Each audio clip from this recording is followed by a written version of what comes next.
Thank you for the honor, my friend. I'm delighted to have you here. We're listening. We're all yours. Okay. Bismillah ar-Rahman ar-Rahim wa salatu wa salam ala Rasulullah. In the name of God, the merciful, the most merciful. Hashem, the merciful, the most merciful. Prayers be upon our Prophet Muhammad, our Prophet Moses sallallahu alayhi wa sallam, Sayyidina Musa. That said, thank you for making the time today. We come at a very difficult time when actually Israelis or Jews in general never ever thought that the Holocaust could be revisited right at their doorstep, right on their soil and inside Israel. No one, I personally never thought that it was possible to kill, hundreds of innocent people in southern Israel within the span of few hours. We never thought, this sobering event on the 7th of October has helped us all sober up, and as horrifying as it was, simply realize that there is a problem. There is an ongoing problem that has to be fixed. Up until the 7th of October, what the dogma that we had was a lot of people, so-called think tanks, so-called experts, so-called politicians, claiming that, even, some politicians claiming that keeping the status quo was the best method. A friend of mine, an Israeli diplomat, very senior Israeli diplomat, once told me, Mudar, we realize the situation in the West Bank, the Nashtachim, and Gaza is not right. We realize the situation in Jordan is not right. But, and this is again a very senior Israeli diplomat, he told me, but we control it. So why can't we keep it as it is? Why should we rock the boat? Well, what happened on the 7th of October with, children being killed in their mothers' laps, young women getting raped, young men getting beheaded in front of their fathers and mothers, all of that has prompted one thing for anyone who dares to call themselves human, that this situation is not sustainable and it has to be fixed. This is a broken situation that has to be taken care of. That being the case, we need to start with the facts. The question that people ask today is, what can we do about this? Some people have now thrived, selling the same rhetoric, which is the Palestinians are evil, we can never make peace with them, and we should just go to war and become a garrison nation. Well, a garrison nation is not exactly what will save Israel or what will make Israel thrive. And a garrison nation, having the entire Israeli society in war mode is not going to bring either peace or prosperity to the region. Let's call things by their own name, and let's start by the facts. The biggest problem I'm facing personally as a politician and as an academic is how little, how much ignorance there is about the situation on the ground. And let's start with this. Number one, what do the Palestinians want? Do they want to kill all the Jews? Do they want to liberate Palestine? Well, the Palestinians are not unified when it comes to what they want. And I have the information for you. If you're talking about the people of Gaza, Gazans, they hate Hamas. They've learned the first-hand, hands-on, that electing terrorists, you would make them eat you first. You're pushing the alligator to eat you first, not last, when you elect them into power. So the people of Gaza are not concerned about them because they already know, even before the 7th of October, before the war, they know Hamas is the enemy. People of the Nashtachim, or the West Bank, I hate to say this, as a frequent visitor to the West Bank, I have relatives in Bethlehem, I have relatives in Jerusalem, all over the place. I hate to say that people of the West Bank, Palestinian Arabs in the West Bank, they worship Hamas. They think Hamas is the best thing that's ever happened since Prophet Muhammad sallallahu alaihi wasallam. And it is the case. They worship Hamas. If Hamas runs for office tomorrow in the West Bank, they would win in a landslide victory. No questions asked. A lot of this applies, sadly, to some Israeli Arabs, especially in areas like al-Fahim and other places, and Abu Ghosh. So it is not the best situation. The majority of Palestinians inside Israel support terrorism and support Hamas. There's no question about that. People of Gaza don't support Hamas because they've experienced what Hamas can do. Now, the issue is those people inside Israel, the so-called Arabs inside Israel, not the Israeli Arabs, I'm talking like Arab Palestinians inside Israel. They are a fraction minority of the majority Palestinians. The majority of Palestinians are in Jordan. How many Palestinians are in Jordan? Let's do the math. The king of Jordan and his media machine keeps telling you that, oh, we have 2 million Palestinians in Jordan. No, they don't have 2 million Palestinians in Jordan. What they have is, according to the U.S. Embassy Amman cable made public through WikiLeaks, I'm sure you've heard of WikiLeaks, it's an intelligence cable by the U.S. Embassy in Amman. And for the record, I used to work exactly for the American Embassy in Amman, and American Embassy in Amman, you know, can't talk about my job, but all I can tell you is there's an intelligence cable which confirms the makeup of the Palestinians in Jordan. This is what it says. It says, cable is in 2007, 2006. I don't remember the exact date. It says only 35% of them are registered with the UNRWA, and those 35% are 2 million. So if you do round up to 100%, you get the actual number. And if you realize what was Jordan's population in 2006, 2007, you will be shocked. The self-identifying Palestinians in Jordan are above 90%, easily, with ease, no pressure, above 90%. In fact, they're pushing it there at 97%. Some might say, come on, man, come on, slicha. No slicha. The Palestinians, I was, I looked up Glob Pasha papers at St. Anthony College at Oxford University. And one document I had showed that the Palestinians, when they came to the so-called Kingdom of Jordan, there were 680,000, and the local population was 50,000. Do the math. So basically, if you're looking at Jordan, you have a Palestinian majority. You have but what does that Palestinian majority brings? The myth is, this is what most Israeli so-called experts would tell you, that, okay, Jordan has a Palestinian majority. So basically, if only Jordan would just allow the Palestinian majority to have its rights, basic rights, like the right to work, the right to do anything in Jordan, even the right, Jordan is an absolute apartheid regime, which is funny because they keep accusing Israel of being an apartheid regime. The country of Jordan is an apartheid regime. I personally watched as a child how a Jordanian police officer would simply threaten my father because he was a Palestinian that he would beat him up using a racist slur. I've watched it. We are literally treated in Jordan in a fully functioning apartheid system like apartheid South Africa. And some of the details are horrendous. The fact that they stamp our passports. So you have an oppressed majority ruled by a foreign king, a king who rules 78% of historical Palestine. Jordan is 78% of historical Palestine. Look at the map. Some of you might, and I'm sorry I'm throwing all of this in a nutshell because we have limited time. Some Israelis might say, well, the Palestinians don't exist.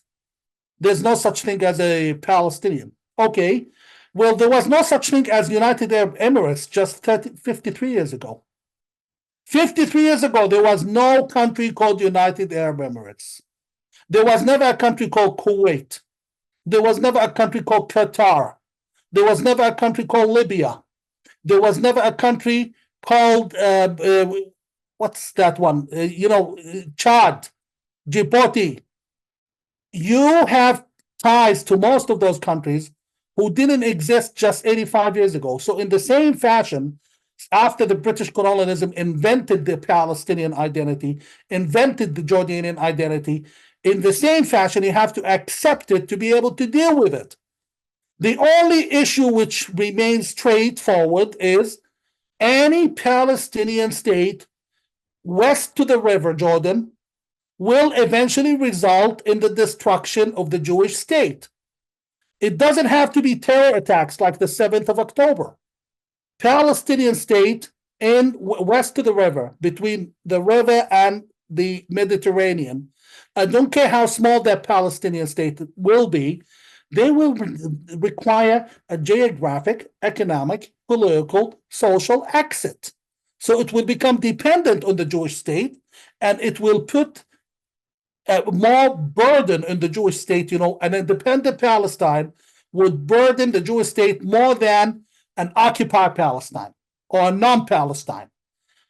That said, the conventional wisdom here is they're telling you that we have a hostile population in Jordan. And because the Palestinian majority in Jordan is hostile, we cannot give them their own self-rule because they're going to attack us the next morning and become another Gaza. This is the biggest amount of Nashkite nonsense I've ever heard in my life. And it keeps being repeated day after day after day by the so-called experts. Let's do the math. First of all, who's the king of Jordan? The king of Jordan hosts the global HQ, the global headquarters of the Muslim Brotherhood is in Jordan. It's 3 miles away from the king's own mansion. The king of Jordan, and these are his words, he said, the Muslim Brotherhood is a part of my regime. That's a part of the system. So the king acknowledges that the Muslim Brotherhood is a part of his regime. The Muslim Brotherhood in Jordan, to the king of Jordan, are what the Democratic Party or to Biden, or what Likud is to Netanyahu. It's his political party. And let's read those quotes, and I can happily provide the references for all of them. Interview 2013, April 2013, Jordan's king interview with the Atlantic magazine. He said, the Muslim Brotherhood is, quote unquote, a part of the system. Al Jazeera interview with Bassam Haddadin, Jordan's king minister of political reform, November 2011. He said, the Muslim Brotherhood is a part of the Hashemite regime. Muslim Brotherhood, 2012, when there was the first public revolution in Jordan, which we instigated and proudly sustained. That revolution, the people who stood against it was forces of the Muslim Brotherhood. And you can Google that if you speak Arabic. They said, quote unquote, Zaki Ben Irshad, second in command of the Muslim Brotherhood, quote unquote, the Muslim Brotherhood has decided not to topple the Hashemite regime.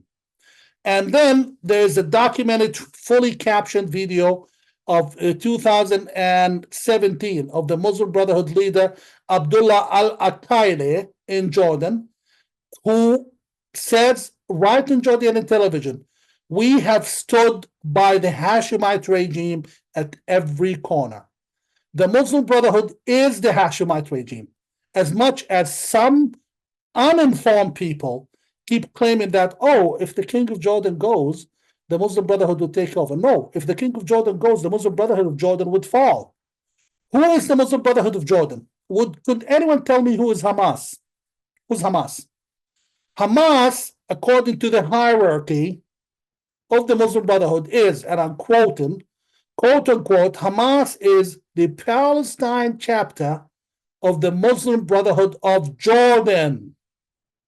Hamas is controlled by the Muslim Brotherhood of Jordan. Who controls the Muslim Brotherhood of Jordan? Well, Google in Arabic images of Jordan's king sitting with Hamas leaders. Does any other Arab ruler sit with Hamas leaders? Just a very simple question. Jordan's regime has always benefited on one thing, playing both ends against the middle. Playing both ends against the middle in the sense Jordan controls the issue of the right of return. If Jordan, according to Jordanian law, and I'm quoting, Article number 2 of Jordanian citizenship law sustains that any Palestinian, as long as they're not Jewish, Any Palestinian who has lived in Palestine during the period the Hashemite regime was in control of the West Bank is a naturally born Jordanian. So if you're Christian, or if you, as long as you're not Jewish, every Palestinian is automatically born a Jordanian. This is the Jordanian law, which is still in effect, has not been amended.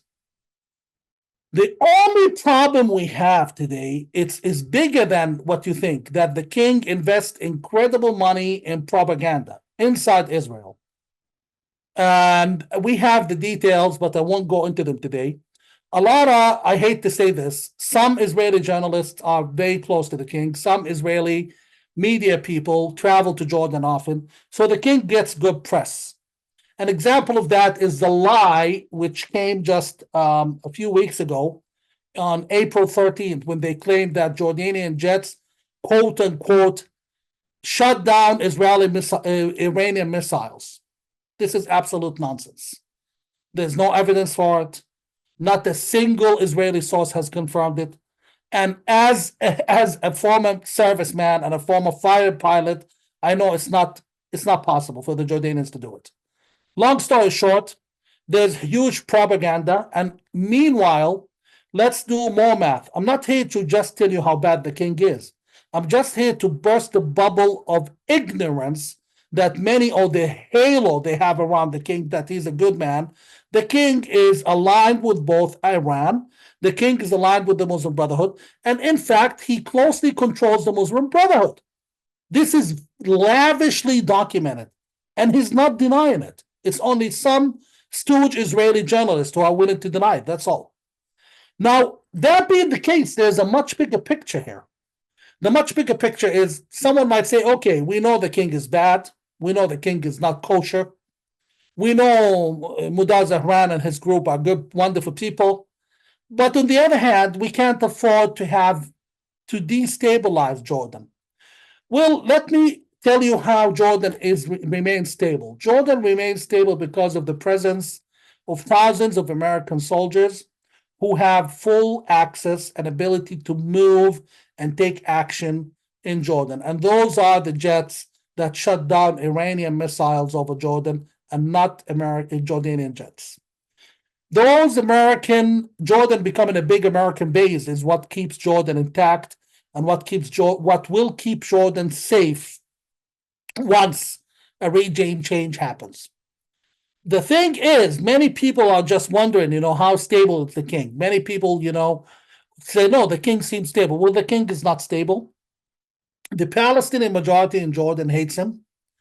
The Bedouin minority hates him with a passion more than Palestinians do because of his action. He's not his father. He's, very intimidating, out of touch with reality. He doesn't speak the language of the country. He's a complete Westerner dealing with very sensitive and complicated people, us. It's very easy to offend us. It's very easy to make us angry.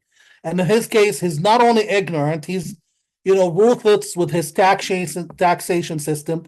And to sum it up, we have in Jordan, we have 90-something% Palestinians who are represented by less than 5% of the parliament, while in Israel, the Arabs are, barely 20%, represented by at least a matching percentage of Arab Knesset members.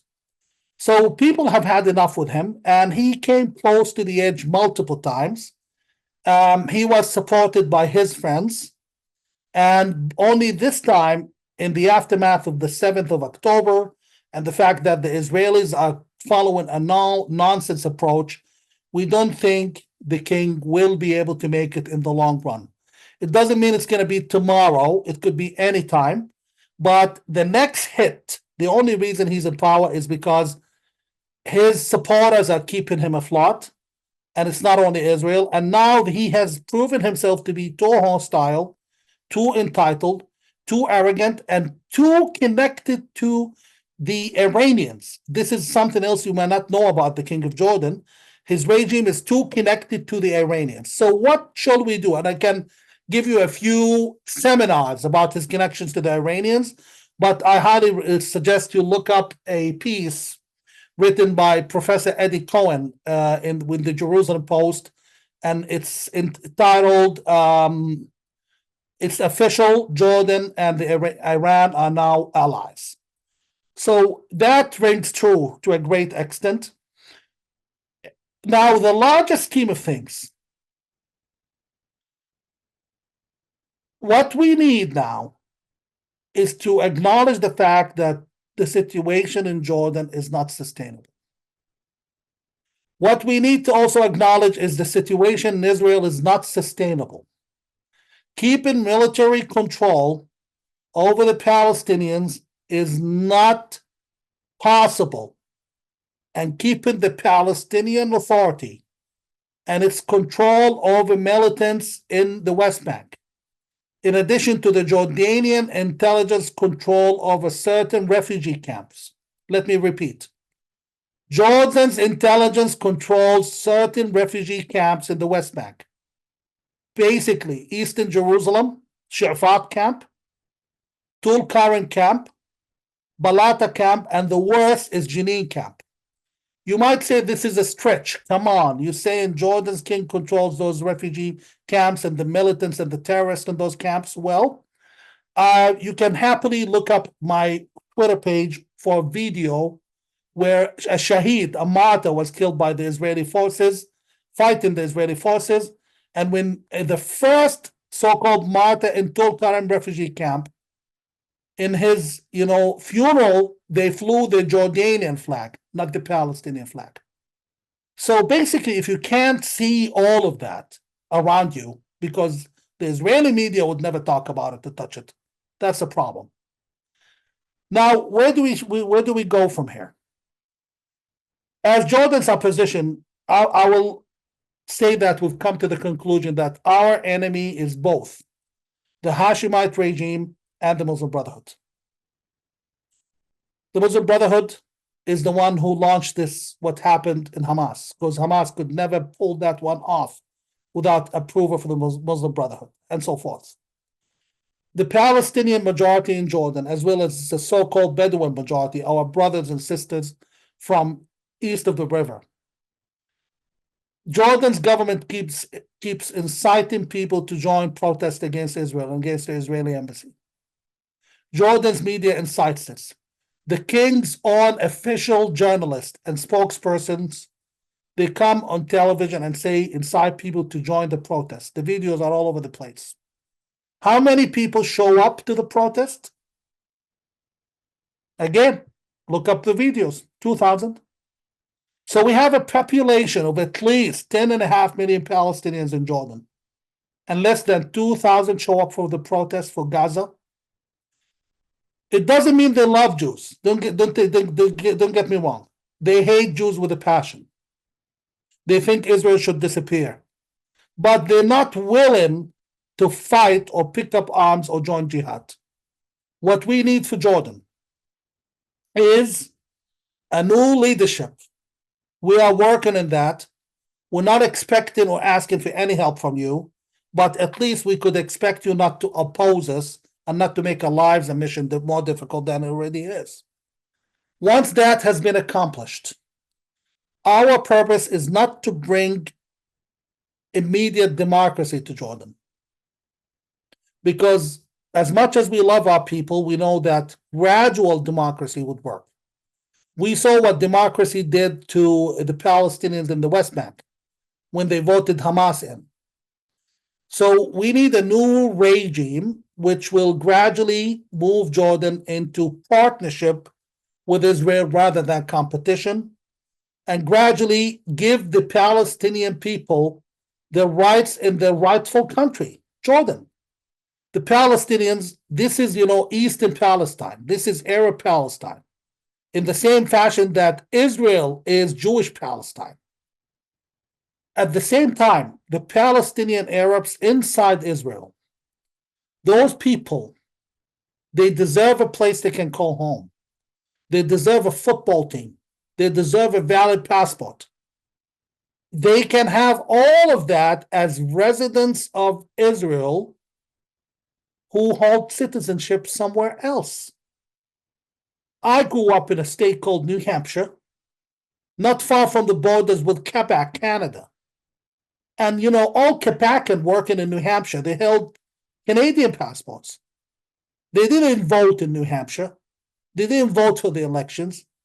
They didn't receive social welfare or pitach laumi from the United States. And they lived happily. So we definitely need to reverse the situation prior to 1988, when Palestinians had all Jordanian passports. That said, the future holds a significant change for us. There was a point where some people sadly thought that they can override the situation in Israel. They thought that all we have to do is to make peace in the region, make peace in around the region with United Arab Emirates, Bahrain, and elsewhere. For that purpose, you gave up a very significant move, which was annexing Judea and Samaria. Annexing Judea and Samaria would have simply stabilized that region immediately. What happened is you gave up a very important thing under pressure from the Trump administration, and Netanyahu was offered peace with 2 Arab states. Netanyahu said, no, I will need 4 Arab states. They gave him 4 Arab states. Who are those Arab states? Morocco? Well, there was never war between Morocco and Israel. And Morocco and Israel have always been the most cooperative. So all you had is just adding an embassy there. Sudan, United Arab Emirates, so people can travel to Dubai. Peace starts at home. If you cannot drive on Route 60 underneath Bethlehem and go to Jerusalem and not worry someone's going to throw a rock on your car, that's not peace. To start permanent peace, you need to fix the situation at home. And the situation at home cannot be fixed by making peace with Dubai and Abu Dhabi. Okay, those are important partners, but sorry, they can't bring peace. And sadly, you saw how Abu Dhabi, United Arab Emirates, led the UN resolution to recognize Palestine as a state. So it shows that the peace said is only ceremonial. It's not factual. Peace begins at home, and you need to understand the West and many Arab governments have played both ends against the middle. Why do you think many Arab governments are opposed, passionately opposed to peace in the Middle East, or peace between Palestinians and Israelis? Because if we get peace, they will be exposed. As long as there's war, they definitely thrive, and they make sure that the war persists. To end on this note, change is coming. I can't say everything I know. There's classified things I cannot share. But I think there will be a huge change in the horizon in the foreseen future. Nobody will be spared. Why is that? Because the United States, the old dogma of the United States was, and I promise I'm going to end on this note, to sustain the conflict for as long as possible. Let me give you an example. 1970, the Palestinians took over Eastern Palestine, or Jordan. Israel's position was, let them take over that country and establish their own country away from Israel.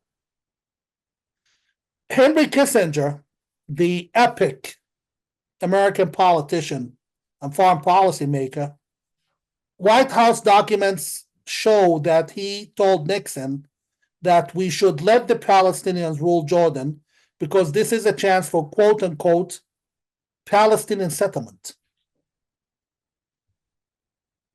Nixon refused because the deep American state insists on sustaining the Palestinians homeless and putting Israelis in the predicament where they look like the evil occupiers, which immediately feeds to anti-Semitism, as we can see on different US campuses today. Jews are being demonized again. If this tells us anything, and I'm going to finish in a minute, if this tells us anything, the situation has changed today. Why? Because the US has real enemies to worry about. China, Russia, those are strong enemies. And US might actually need Israel's help, as well as Arab people's help, to fight them in the future. And therefore, they have to finish the Arab-Israeli conflict. There's no other solution than a Palestinian Jordan, which could be connected to the population in the West Bank, along with a ruthless iron fist that would crack down on the terrorists and simply hunt them down one by one. Right now, you kill Jews, you get a pension. Under my rule, you kill Jews, you get the death sentence, which Israel cannot give you.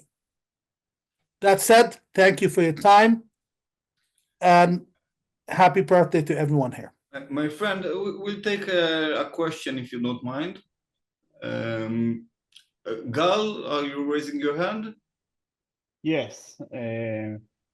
I wanted to ask, he said before that the Jordanian intelligence is actually running some refugee camps in the Judean Samaria, and he specifically mentioned Balata and Jenin refugee camps. We had a lot of tensions lately, especially in Jenin. Are you saying that the Jordanian intelligence is actually behind it in some way? Yes. I can, I can tell you what I know, and let me explain. I came from the intelligence world, and the intelligence world is pretty much like a cult. You never leave. Once you're there, even if you quit and resign and move on, you're still in it. So, not claiming any classified knowledge, but I do have that. Actually, I can claim it. Yes, the Jordanians have been up in the ante. If you ever watch the address the Jordan's king made from the White House, he made a press statement right from the White House podium, and he threatened that he chastised Israel over the place, called Israel every name in the book, and then he said that the West Bank might fire up. The Jordanian trick was they wanted to increase tension in the West Bank so it would drive tension away from them. They've tried this multiple times before, by the way, and it always worked. Only that this time, because of what happened on the 7th of October, the Israelis are not taking any further nonsense. That's the only thing that's changed. Okay, so Boaz, last question because we have to end.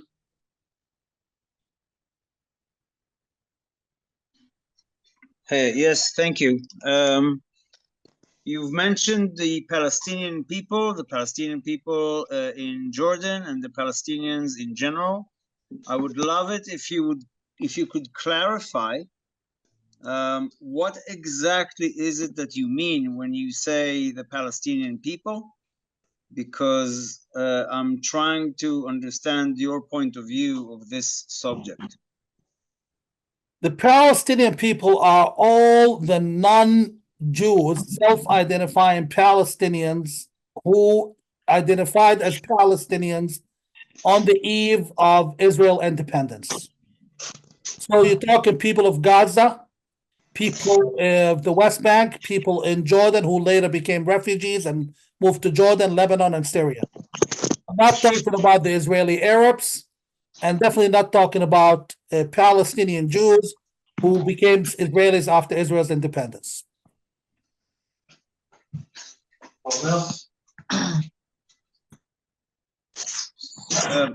May I follow up with a clarification question? But very shortly because we have to end.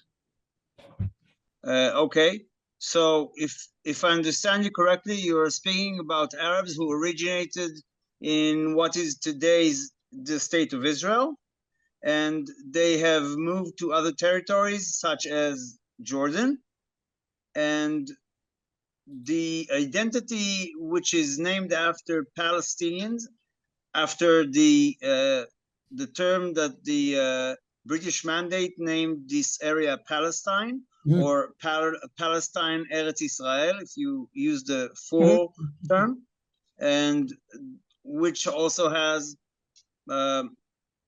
very early roots. I mean, you have the Philistine nation, the biblical Philistine nation, and after which this area has. I'm sorry, but we don't have the time for an historical argument now. So if you can just be very specific, we have to end in 2 minutes. Can I answer in a nutshell? 30 seconds. Yes. If the argument that the Palestinians are fake people, that argument would not fly, because the United Arab Emirates also fake people, Qatar fake people, Kuwait fake people, Belgium fake people. There was no country called Belgium, and so forth. So you have people self-identifying a certain identity. They want the state, fine. Sababa, give them a state. Not inside Israel, though. And then after they get their own state, somewhere else, they can call themselves anything. They can call themselves SpongeBob, doesn't matter. That said, let's not forget something. Most Palestinians are fallahim. They come from villages like my family, my tribe. The Palestinians and I promise I'm going to finish in a minute, just 1 minute. The Palestinians from the major cities like Jerusalem, Jaffa, Haifa, Shechem, or Nablus, those are not Palestinians. For us, we consider them different people, because most of them are immigrants. They came from Syria, they came from Egypt. The majority, the bulk of the Palestinians are Palestinians from the Fallahim, the villages. And those proven by DNA at 82% of them to be Jews. Palestine was always a Jewish majority country. The lost chapter of history is the forced convergence of religion in the late 1800s of Palestinians. My village, a collection of 8 villages. Near my village is Tal Hazorah, opposite to Bet Shemesh. 8 villages. There was not a single Muslim in that area 150 years ago. Then we were all forced to convert. You go to my grandfather's house, 200 years old, you find the Lion of Judah still engraved on the ground. Most Palestinians are Jews, Habibi. They just don't know it, and those who know, they don't want to acknowledge it. I thank you for your time, and there's one woman who had a baby. I want to tell her he was my most beautiful audience ever. Okay, thank you so much, my friend. We will meet you later on the WhatsApp group.